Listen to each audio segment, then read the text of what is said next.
অন্নপূর্ণা ভান্ডারে অনুমোদন মন্ত্রিসভার 1 জুন থেকে অ্যাকাউন্টে 3,000 টাকা। নতুন করে আবেদনের দ্রুত পোর্টাল চালু। সিএ ও এসআইআর ট্রাইব্যুনালে আবেদনকারীদেরও ভাতা। এবার সব সরকারি বাসে মহিলাদের বিনামূল্যে যাতায়াত। প্রতিশ্রুতি মতোই ঘোষণা। 1 জুন থেকেই নিখরচায় যাত্রা। সিদ্ধান্ত মন্ত্রিসভার বৈঠকে। শুধু লোকাল বাস নয়, দূরপাল্লার যাত্রাতেও এবার ভাড়া দিতে হবে না মহিলাদের। নিখরচায় যাত্রা। সিদ্ধান্ত রাজ্য মন্ত্রিসভার।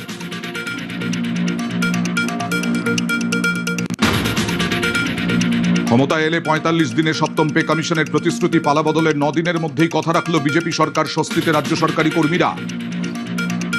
কর্মচারীদের বেতন কাঠামো সংশোধনের লক্ষ্যে 7ম রাজ্য বেতন কমিশনের গঠন। ইমাম মুয়াজ্জেম পুরোহিত ভাতা বন্ধ। রাজ্যে ধর্মীয় সহায়তামূলক প্রকল্প চলতি মাস পর্যন্তই। পরের